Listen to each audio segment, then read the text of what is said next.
Ես իմ Արցախի բարի լույսն եմ ուզում։ Ես իմ կյանքը առանց Արցախի պատկերացնել չեմ կարող։ Ոչ թե չէի կարող, այլ չեմ կարող։ Ես իմ կյանքի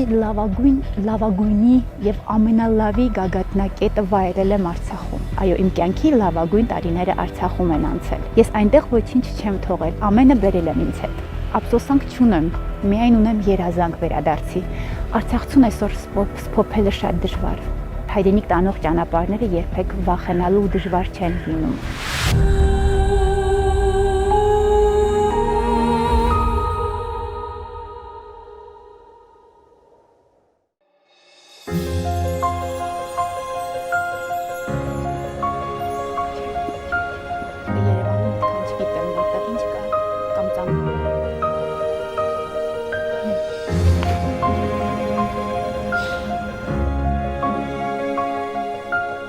Լուսինե ջան, նկարահանման տեղն ու ժամը պայմանավորվելիս, երբ առաջարկեցի ինքներդ ընտրեք ձեզ հոգեհարազատ մի վայր, ասացիք Ստեփանակերտը։ Եվ ծանր լռեցինք երկուսով։ Հիմա էլ եթե նույն հարցը տաք ու հարցնեք որտեղ է ձեզ համար հոգեհարազատ, ինձ համար հոգեհարազատ իմ կյանքի հոգին, իմ կյանքը Ստեփանակերտում, Արցախում, ավելի շատ Քաշաթաղում, ես այդպես կասեի։ Դրա համար ինձ համար ամենահարազատ վայրը իմ հոգու հարազատը դա Ստեփանակերտն, Արցախը։ Եվ Արցախում չկա մի վայր, որտեղ եղած չլինել։ Այո, գիտեմ, ճանաչում եմ ամեն քար, թուփ, որովհետև յուրաքանչյուր վայրում ունեմ մի հիշողություն, մեկի հետ կապված, մի հիվանդի, մի մարդու, չգիտեմ, ամենտեղ ունեմ հիշողությունները։ Սկորիով կյանքեր փրկող բժիշկ։ Ձեզ այսպես են ներկայացնում։ Շտապ օգնության մեքենայի ղեկին ամենավտանգավոր իրավիճակներում մարդկային կյանքեր փրկող երիտասարդ բժշկուհին ինչպես է ապրում առանց Արցախի։ Շատ դժվար հարց եք տալիս։ Հազիվ եմ զսպում իմ հուզմունքը, որովհետև իմ առավոտները մշտապես հուզմունքով են սկսվում, որովհետև ես իմ Արցախի բարի լույսն եմ ուզում, շատ անհոգեր։ Պատկերացրեք լավ պահին ասեմ, որտեղ ես ապրում եմ այս պահին Հայաստանում, ես ամեն առավոտ երանի եմ տալիս, նույնիսկ պատերազմի օրվան, որովհետև կար ակնկալիք վաղվա, ոչ թե երանի եմ տալիս, որ պատերազմ էր, այլ երանի եմ տալիս, որ վաղվա օրվա էինք սպասում, թեպետ այնպես չի, որ իմ մոտ այս պահին չկա վաղվա օրվա սպասումը, դա է ինձ ուժ տալիս։ Սպիտակի Ջրաշեն գյուղում տուն ունեիք, ծնողները աշխատանք ունեին, բայց 2000 թվականին որոշեցիք ընտանիքով տեղափոխվել Քաշաթաղի շրջանի Իշխանաձոր գյուղ։ Ինչը ստիպեց ձեզ տեղափոխվել Արցախ, մանավանդ երբ չգիտեիք ուր եք գնում։ Այդ ժամանակ, ճիշտ ասած, հայրենասիրություն նման հոգի, նման գաղափար չի եղել։ Իմ մեջ, իմ ընտանիքի մեջ, մեր հոգում այն ժամանակ կար Ղարաբաղ կոմիտե, ճիշտ եմ հիշում, գովազդ էր անընդհատ շրջանառվում, որ մանկավարժների, մասնագետների կարիք կար։ Ես 2000 թվականին 5-րդ կուրսում էի սովորում ստոմատոլոգիայի։ Ծնողներս որոշեցին մեկնել Արցախ, Քաշաթաղ։ Իհարկե, ոչ թե հայրենասիրությունից դրդված, այլ պատճառներից եւ կարիքներից ելնելով ենք հայտնվել Քաշաթաղի շրջանի Իշխանաձոր գյուղում, որպեսզի այնտեղ հաստատենք մեր ժամանակավոր բնակությունը։ Բայց երջանիկ եմ, որ դա ժամանակավոր չեղավ։ Այդ տեղափոխությունից ծնվեց կյանք, պատմություն, հիշողություն եւ կերտվեցի ես։ Ինչ փոխեց Արցախը ձեր կյանքում։ Արցախը իմ կյանքում շատ մեծ փոփոխություններ է արել։ Ես երբ 21 թվականին ավարտեցի ստոմատոլոգիայի ամբիոնը, ես միշտ մտածում եմ, եթե ես ավարտելուց հետո մնայի Երևանում կամ Սպիտակում, անպայման կլինեի շարքային ստոմատոլոգ, որտեղ մարդիկ ուղղակի շփվում են պացիենտի հետ որպես պացիենտ ու ճանապարհում են նրանց, չհիշելով նրանց, հիշելով միայն նրանց ատամնաշարը կամ գործը։ Բայց Արցախը ինձ տվեց մեծ կամք, ուժ, մարդկության հետ շփման այլ տեսակ։ Արցախցուց սովորեցի, ճիշտ է, Քաշաթաղի շրջանում չկային այդքան արցախցիներ, բայց իմ շփումը շատ մեծ էր արցախցիների հետ։ Նրանցից սովորեցի սնվելու կուլտուրա, շփման կուլտուրա, վարվեցողության կանոնակարգ։ Իմ նոր աշխատավայրում, երբ որ ինձ հարցնում են երևի տարբերվում եմ, չգովազդեմ, բայց ոնց որ տարբերվում եմ։ Մոտենում են, ասում են, աղջիկ ջան, դու որտեղից ես եկել, մարդկանց հետ այսպես վերաբերմունք ունես։ Ասում եմ, ես արցախցի եմ։ Ոչ թե ես ուզում եմ հրաժարվեմ իմ սպիտակցի լինելու փաստից, այլ իմ հոգին է Արցախ ասում, Ղարաբաղ իմ կանչն է դա։ Չեմ կարող ասել ես Սպիտակի շրջանի Ջրաշեն գյուղից եմ, ասում եմ ծնունդով, հոգով Ղարաբաղցի եմ, դա ինձ համար պատիվ է։ Իսկ Արցախի բարբառը հասցրել եք սովորել։ Բա ինչ, ոնց կա իմ սովորի մեջ։ Ես արցախցիների հետ շփվում եմ ուղղակի, ասեմ, մի փոքր երևի ճիշտ չեմ խոսում, դրա համար ես փորձում եմ այդ սուրբ բարբառը չաղավաղել։ Ճիշտ է, խոսում եմ բոլորի հետ, բայց երբ որ մի քանի հանդիսատես ունեմ, ես չեմ ուզում իմ սուրբ բարբառը աղավաղել, բայց խոսում եմ, շփվում եմ, մեր ոնց ողջին հետ այդ բարբառն եմ խոսում։ Իսկ երբ տեղափոխվեցիք Իշխանաձոր, տարիներ հետո դուք արդեն անցաք աշխատանքի Իշխանաձորի բուժամբուլատորիայի վարիչ որպես։ Այո։ Իսկ մինչ այդ ես սկսեցի զբաղվել գյուղատնտեսությամբ, գինեգործությամբ, ուղի թորելու գործով։ Գիտեք, այսօր դուք ինձ մի հատ, ոնց ասեմ, երջանկություն եք պարգևում, որովհետև ես երբ որ հիշում եմ, հիմա ապրում եմ այդ օրերը։ Վերապրում եմ այդ օրերը, որովհետև շատ դժվար օրեր էին, բայց երանելի օրեր էին։ Կար մաքուր օր, մաքուր առավոտ, կար մարդկության գեղեցիկ շփում, մի գեղեցիկ տեսակ էր մարդկային ձևավորվել Իշխանաձորում, Քաշաթաղում, որը աննկարագրելի մարդիկ էին կերտվել այնտեղ բնավորությամբ։ Եթե ես պետք է թթի ծառերը թափեի, ես էի բարձրանում ծառը։ Ամբողջ հարևանները գյուղը հավաքվում էր իմ շուրջ, որ ինձ օգներ, մեկը շորի մի պոզամփռներ, մեկը մի պենաներ, իսկ օղի թորելու օրը ես ամբողջ կյանքում չեմ խմել ոգելից խմիչք, բայց ես հոտից զգում եմ օղին ինչից է թորված եւ գրադուսը դե օղակներով եմ որոշում, որակով է թե ոչ։ Ես այդքան տարիներում գյուղատնտեսությամբ զբաղվեցի։ Ես այսինքն չէիք մտածում մասնագիտությամբ աշխատելու մասին։ Չկար աշխատելու, փորձում էի, անդադ փորձում էի։ Ինչ էի անում, մաս կտրել սովորեցի, որովհետեւ դա շատ կարեւոր էր, այնտեղ չկար վարսավիր, բոլորի մազերը կտրում էի, մեկինը մի քիչ փչացնում էր, մեկի մոտ ստացվում էր։ Կոշիկ էի կարողանում կարեի, ես էի որոշել, որ կոշիկ կարեմ։ Կոշիկը փոկվում էր, ես կարողանում եմ այդ կոշիկը համապատասխան բիզով կարեի, կարգավորեի, որովհետև դրա կարիքը կար այնտեղ։ Հետո երբ որ պատահմամբ ստացվեց այնպես, որ հարևանի ձեռքը ապակին վնասել էր։ Առաջի ստարտը սկսվեց այդտեղից, որ ես սկսեցի վիրակապ դնել, մաքրել, սրբել, վերքը ստերիզացնել, վերջապես ու սկսվեց արդեն մարդիկ մեկը մյուսին ասում էր, որ Թովմասյանի աղջիկն այնց լավ ավերքերը մշակում, գնացեք իրենց մոտ։ Ու ակամայից սկսվեցին մեր տուն գալ մարդիկ կողքի գյուղերից նույնիսկ, որ մի հատ կտրվել է, մի հատ նայ, որտեվ մեր պայմանները այնպես էր, որ շատ էր ապակու, երկաթի, նման կտրվածքները շատ էին։ Հետո ընկերներս ինձ օգնեցին, ստոմատոլոգիայի ակցիաներ նվիրեցին, առել էի սպիրտը լցնում էի գործիքների վրա, այրում էի, որպեսզի ստերիլիզացիա ստեղծեի ու կարողանում էի գոնե այն կախված ատամը պոկել։ Այսինքն առաջվա դալակների պես, որ համ կոշիկ էին կարում, համ ատամ էին քաշում, համ մազ էին կտրում, դարձել էր մի հետաքրքիր կոլորիտ իմ կյանքում։ Հետո արդեն մարդիկ երևի նեղությունից ելնելով կամ անելանելի դրությունից ելնելով մի օր եկան ասեցին, որ մի կին ծննդաբերում է, մինչ այսօր կապի մեջ ենք, Նարինե է այդ կնոջ անունը, շուտ արեք Նարինեն ծննդաբերումը։ Դե ինչ պետք է անեմ, պետք է Նարինեին օգնեմ։ Հա, տեսել եմ, բայց բնականաբար խորացված դասընթացներ չեմ ունեցել, շատ հետաքրքիր էր այդ բոլոր պատմությունները, Աննան ծնվեց։ Մինչ այսօր ես իրենց ընտանիքի բոլոր անդամների հետ միասին մտերիմ եմ ու շնորհակալ եմ Արցախի առողջապահության միշտ անձնակազմին, որ երբևէ ինձ չեն ասել Լուսին, այս ինչ ես անում։ Այսինքն ես միշտ կրիմինալ կամ փաստերի առջև էի կանգնած, որից հրաժարվել հնարավոր չէր։ Մամայիս ծննդյան օրն էլ ունեմ ծնված աղջիկ, աղջիկաս ծննդյան օրը ծնված աղջիկ ունեմ էլի, ու ինչն էր վատ, որ աղջիկներն էին շատ ծնվում։ Այդքան շատ տղաներ չէին։ Այդ իմ մեքենայի մեջ էին ազատվում ու ասում էի, որ երանի գոնե այս մի անգամը տղա լինի, բայց միշտ աղջիկներ էին ծնվում։ Ունենք շատ լուսինեներ ունենք այդպես ծնված։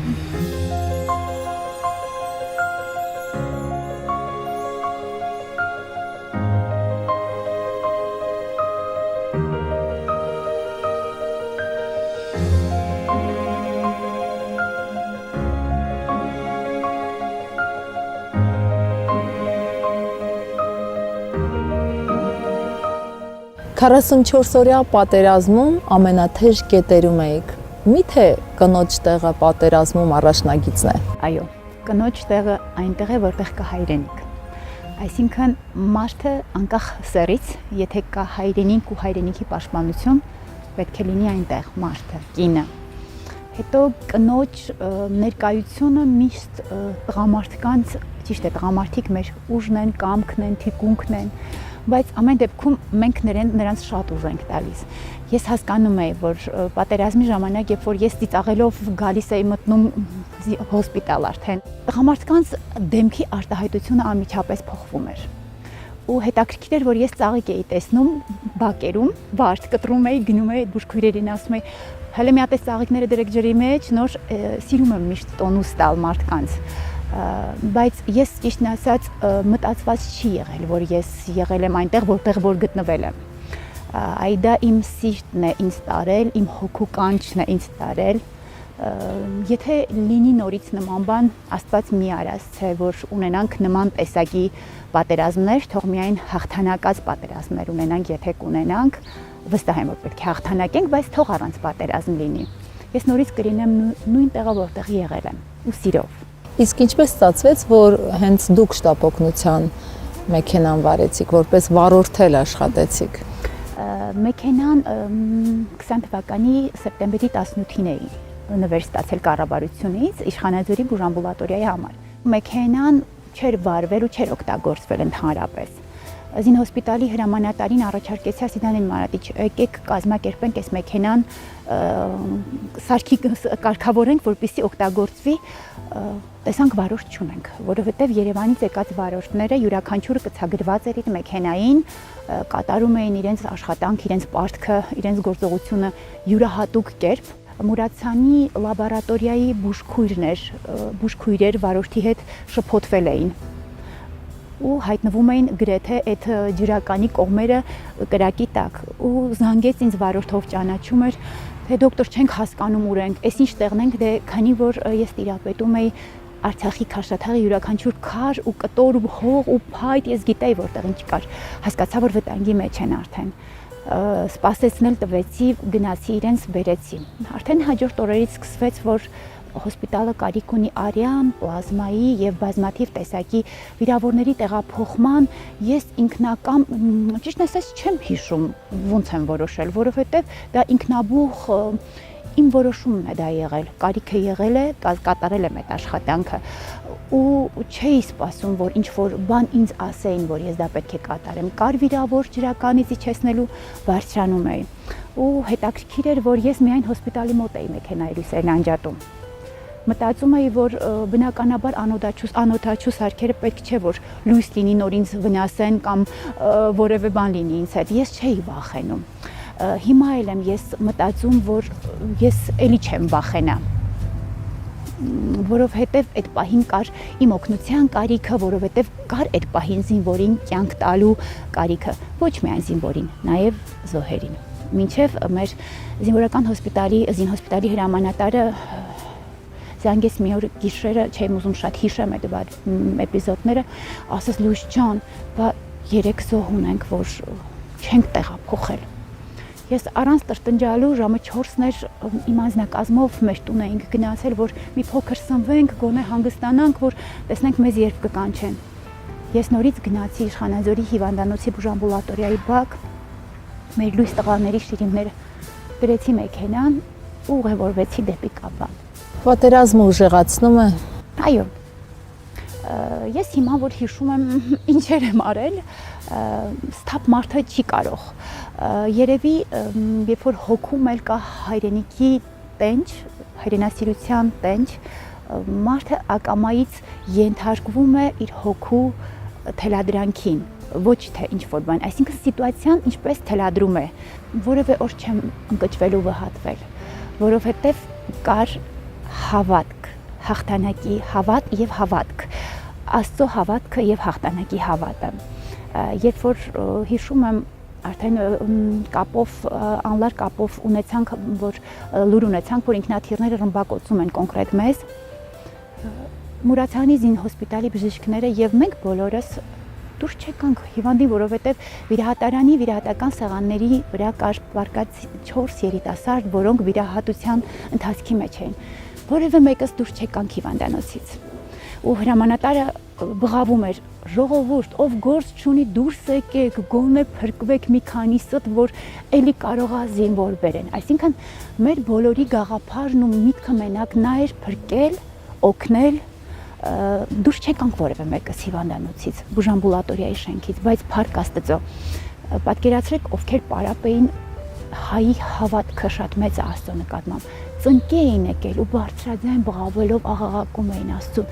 Աստված, ամբուլատորիան չխփեն։ Իսկ այդ համարձակությունը, անվախությունը, մարդկանց օգնելու անսպառ ուժը Արցախում եք ձեր բերել, թե մինչ այդ էլ կային։ Երևի, տեսեք, յուրաքանչյուր մարդ ունի բնավորության գծեր, որոնց պետք է սնուցել, խրախուսել, որ դրսևորվի։ Այսինքն Արցախը այն պարարտ հողն էր, որ սնուցեց իմ բնավորության կամ գեների դրսևորման համար։ Մտածում եմ, որ եղել եմ, բայց Արցախում ավելի շատ արկայծել ու դրսևորվել է իմ բնավորությունը։ Հիմա Երևանում այդպես չէ։ Շատ զարմանում են ինձ ճանաչող մարդիկ, որ ես այսքան հանգիստ մի ոճի մեջ եմ մտել, որը իմը չի սա։ Բնականաբար սա իմը չի, որովհետև երևի հողն ու ջուրը չի նպաստում, որ ես լինեմ այնպիսին, ինչպես որ եղել եմ։ Իմ էությունը դրսևորեմ այստեղ։ 44 օրյայից հետո եռակողմ հայտարարությամբ թշնամուն հանձնվեց նաև Քաշաթաղի շրջանը։ Շատերը տեղափոխվեցին Հայաստան, դուք որոշեցիք մնալ Արցախում, փաստացի անտուն։ Այո։ Մենք ի տարբերություն Քաշաթաղի, հենց Բերձորի, մենք հոկտեմբերի 18-ից դուրս ենք եկել մեր չնաշխարհիկ դրախտավայրից, կենթանի դրախտից, այսպես ասեմ։ Դուրս եկանք ու չվերադարձանք, այսինքն մենք այն հույսով դուրս եկանք, որ պետք է վերադառնանք, որովհետև կողպեցինք դռները, փակեցինք պատուհանները, որպեսզի թշնամին մտներ մի պտույտ աներ, բայց չհասցներ վնասել այն, ինչ մենք ունեինք։ Եվ ցավոք հոկտեմբերի 19-ի առավոտ մի քանի հոգի փորձ արեցին մտնեն մեր հարավային Կովսական, Իշխանաձոր գյուղերը։ Դա եղավ վերջինը։ Մենք տեղափոխվեցինք այդ ժամանակ, իհարկե ամուսինս պատերազմի դաշտում էր, ես անընդհատ ընթացքի մեջ էի, վազքի մեջ էի։ Երբ որ արդեն ամսի 10-ներ ես այդ օրը Երևանում էի։ Ինի գիշերը հիշում եմ սարսափելի, չգիտեմ, դա ցնցումային ասեմ, ես այդ օրը իմ կյանքը կանգ առավ։ Ես պատերազմի ժամանակ նման զգացողություն չեմ ունեցել, որ զանգեցին ընկերներս լույս, դոկտոր, վերջ, պրծավ, հանձնեցին, չգիտեմ եւ այլն, կապիտուլացիա, ես չեմ հիշում։ Ինչպես եմ նստել մեքենայի ղեկին ու անմիջապես գնացել Գորիս։ Դրանից հետո մի 20 օր ապրել ենք Երևանում, 21 թվականի հունվարի սկզբին տեղափոխվեցինք նորից Ստեփանակերտ։ Վարձով էինք բնակվում։ Աստված այնպիսի բախտ մեզ տվեց, որ կրկին երջանիկ էինք։ Բնակվում էինք այնպիսի մի բնակարանում մարդկանց հետ, ովքեր մենք համարվեցինք իրենց տան անդամը նորից։ Մենք նորից իրենց հետ ապրեցինք Արցախի սերը վայելելով։ Ամեն երեկո չայ խմելով, հաց ուտելով, տատիկը մեզ չէր թողնում, մենք մեզ վատ զգայինք։ Ու ես ճիշտ է, չկար Քաշաթաղ, բայց կար Ստեփանակերտ։ Այսինքն տպավորություն էր, որ հայրական տունը գոնե կա, մի փոքր սփոփում էի ինձ։ Ու արդեն տուն էինք փնտրում, որ տուն գնենք, որովհետև սերտիֆիկատ էին հատկացնում, որովհետև ես իմ կյանքը առանց Արցախի պատկերացնել չեմ կարող, ոչ թե չէի կարող, այլ չեմ կարող։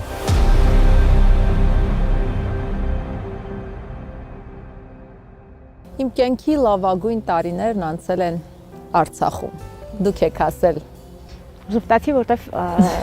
ծանոթ նախադասություն էր, հոգուց բխած։ Սովորաբար մանկության տարիների ծննդավայրի հետ կապված հիշողություններն են, որ այդպես տպավորվում են։ Այո, ինձ համարում եմ արցախցի եւ լավագույն տարիները։ Յուրաքանչյուր մարդ իմ կարծիքով իր կյանքում ունենում է աստեղնային ժամ, պիկ, որտեղ լինում է լավագույնի գագաթնակետը։ Ես իմ կյանքի լավագույնի եւ ամենալավի գագաթնակետը վայելել եմ Արցախում։ Ես չեմ կարող ասել առանց խոչընդոտների է եղել կամ առանց դժվարությունների, բայց հավատացեք, որ յուրաքանչյուր խոչընդոտ ու դժվարություն ինձ կյանք է պարգևել։ Յուրաքանչյուր խոչընդոտ ու դժվարություն ինձ միայն հաճույք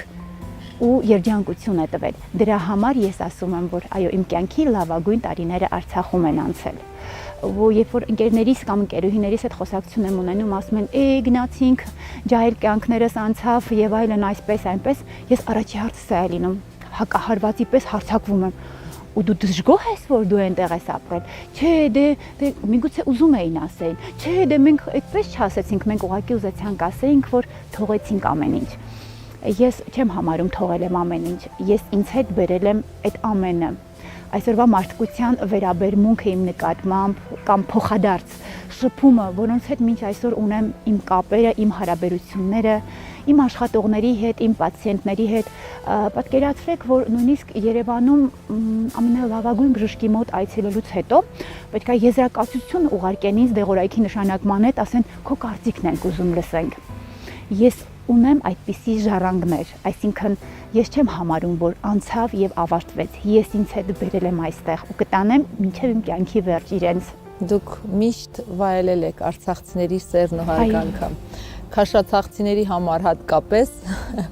աշխարհը կարծես սկսվում էր Լուսինեով, ավարտվում Լուսինեով։ Դրա համար եմ ասում, ես այնտեղ ոչինչ չեմ թողել, ամենը բերել եմ ինձ հետ։ Բայց նաեւ մի ամբողջ կյանք եք թողել այնտեղ, ափսոսում եք։ Ոչ, չեմ կարող նման բան ասել։ Ես ճիշտն ասած միգուցե իմ ներքին ձայնը չի թողում, որ ես հարմարվեմ, ադապտացիան դեռ տեղի չի ունեցել Երևանում։ Ինձ հետ վատ չեն վերաբերվում, բայց ես մշտապես ես ինքս ինձ հետ եմ կռվում, չադապտացվելու հետ եմ կռվում ու անկեղծ լինեմ, դեռ չեմ ադապտացվել։ Ափսոսանք չունեմ, միայն ունեմ երազանք վերադարձի։ Իմ մոտ Արցախի հետ կապված որևէ զղջում եւ ափսոսանք չկա։ Կամ միայն երազանք եւ ապագա երազանքների իրագործում։ Եվ ձեր օրինակը շատերի համար վարակիչ էր։ Սփյուռքից մեր հայրենակիցներին շատերն են որոշել գալ Արցախում հաստատվել, եթե անգամ չէին կարողանում դիմանալ առաջին դժվարություններին, որոշում էին հեռանալ, ձեր պատմությանը ծանոթանալով մտափոխվում էին։ Վառ օրինակներից մեկը բժիշկ Հայկն է եղել, որ մտածեց չի կարող երեք երեխաների հետ հաստատվել Քաշաթաղի շրջանում, դժվար է ամեն ինչ, մի երկու նախադասություն ընդհանրապես ասացի բժիշկ ջան, դուք հələ եկել եք, այստեղ լույս կա, բնակարան կա, բա ես իմ մասին պատմեմ, ու սկսում եմ մի քանի դրվագ պատմել, ձեռքերը բարձրացրեց, ասեց ես հանձնվում եմ, ես կմնամ այստեղ։ Եվ ինչպես կսփոփեք այն արցախցիներին, որոնց երկրորդ կյանք եք տվել, որոնց առհասարակ կյանք եք տվել, որոնց համար ներշնչանքի աղբյուր եք եղել, որոնց օգնել եք դժվարին իրավիճակներում։ Արցախցուն այսօր սփոփելը շատ դժվար է, որովհետև նորից եմ ասում, առաջ երբ որ ճիշտ է կորցրել էինք շատ մեծ տարածություններ, բնակավայրեր, այսինքն Արցախ աշխարհի պատառիկները հանձնվել էր, բայց գոնե կար մի փոքր հույս, որ կար Ստեփանակերտ, որ կար Մարտակերտ, Մարտունի, մի փոքր գոնե նույնիսկ այն կամուրջը, որ արդեն սարքել էին Հակարի կամուրջ, որը բնականաբար մենք վախով էինք անցնում կամ դառնում, ոչինչ, բայց մեր հայրենիք տանող ճանապարհները երբեք վախենալու դժվար չեն լինում։ Իսկ ինչ էիք մտածում երբևէ կյանքի իսկ այդ օրերին դժոխք դարձած ճանապարհին։ Շատերի նման մտածում, որ ժամանակավոր ենք գնում։ Այո, ես շատերի պես էի մտածում, ասեմ, նախ հիմա որ հետադարձ հայացք եմ նետում անցյալի վրա, չեմ ուզում համարեմ այդ ճանապարհը դժոխք։ Ուզում եմ համարեմ, որ անմտություն էր դա։ Ու մինչ այսօր վեր եմ լուծում, մտածում եմ, միգուցե մնայինք, բայց ես գիտեի ինչ վիճակ էր, որտեղ ես ինքս զինվորականի կին եմ եւ գիտեմ որ մնալը դա ճիշտ տարբերակ չէր, բայց երբ որ տարբերակների մեջ փորձում ես արդարացում փնտրել ինքդ քո դեմ, քո մեջ, ասում եմ, միգուցե մնայինք այսպես չլիներ։ Ճանապարհը շատ դժվար էր ինչպես բոլորինը։ Իմ մեքենայի մեջ հարևանիս թոռն էր, ով նորից իմ երեխաներից էր, ում ես էի կյանքը տվել, այո, կյանքի ես էի կոչել, Արսենչիկն էր, աղջիկս ամուսնուս մեքենայի մեջ էր ու քրոջս ընտանիքն էր։ Ուտելիք դե չկար, մեքենայի մեջ կար սառնաշաքարներ, փոքր։ Հիշում եմ, որ ջարդեցի քարով ու ամեն մեկս մի պտղունց աղի պես լցրեցինք մեր բերանների մեջ, որ որպես քաղցր, որևէ քաղցր բան լիներ։ Մենք այդ ժամանակահատվածում երկար ժամանակ կանգ առանք Շուշիի այդ հատվածում, որտեղ ադրբեջանցիների ոստիկանների մեքենաները, Kia մակնիշի մեքենաները շատ լուսավորված, բարձրախոսներով ադրբեջաներեն խոսալով, բղավելով, կարգադրելով անցնում էին։ Ես իմ ծառայողական մեքենայի ղեկին էի։ Համարների վրա ես ինքս փոքրիկ Արցախի դրոշներ էի փակցրել։ Բայց մեկը ընկել էր, մեկը չէ, բայց դա ոչ թե հատուկ էր եղել, այլ հետո հասկացա։ Երբ երևի ոստիկանության գնդապետ էր, քաղաքացիական հագուստով մեկի հետ քայլելով անցնում էին, հասան իմ մեքենայի մոտ ու կանգ առան։ Շատ երկար նայեցին մեքենայի պետհամարանիշերին, հետո եկան շատ լկտիաբար կանգնեցին պատուհանի մոտ, շատ երկար նայեցին ինձ, գնացին, նորից հետ քայլով եկան, նայեցին մեքենային, գնացին։ Ճիշտն ասած վախ ապրեցի ես։ Ես երբևէ չեմ վախել պատերազմից, մահից, արկից։ Միայն վախեցել եմ, որ հանկարծ ես Թուրքի ճանկերում չհայտնվեմ։ Ես հարևանից թորանը խնդրեցի, որ Արսենչիկ ջան, կարողական գիշերը իմ մեքենայի պատուհանը թակեն, չբղավես, որպեսզի ոչ Հովոդյադյան ամուսինս, ոչ քույրիկս, ոչ իր ընտանիքը չիմանան, որ ինձ թուրքերը տանում են։ Ասեց, ընկեր Սարգսյան, ես իրեն դասել եմ պարապել, կենսաբանության ուսուցչուհին եմ եղել իր։ Ընկեր Սարգսյան, ես էլ քո հետ կգամ, ասի, բալես, ուրեմն ես քեզ հարց եմ տալիս։ Քո համար ոնց է, մենակ ես ինձ տանեն մենակ, թե մեր բոլորին տանեն ջնջեն։ Ես այդ վախով լուսացրեցի, երբ որ հասանք արդեն Գորիսի տարածաշրջան Կորնիձոր։ Հիշում եմ, մեզ փոքրիկ պլաստմասե ամաններով ուտելիք տվեցին, արիշտայով փլավ էր ու կոտլետ։ Ես հիշում եմ, որ ես առանց լվացվել այդ մատերով ուտում էի այդ արիշտայով փլավը, անզուս ու հասկացա, որ ես սոված եմ։ Բայց հավատացեք, Երանի եմ տալիս նույնիսկ այդ օրերին։ Ուզում եմ այսուհետ Երանի չտամ այդ դժոխքային օրերին, ուզում եմ այսուհետ Երանի տամ լուսավոր օրերին, որը մեզ սպասվում է, որը գալիք ապագայում մենք պետք է տեսնենք այդ լուսաբացը։ Այդ հավատքով եմ ուզում ապրեմ ես։ Ոյ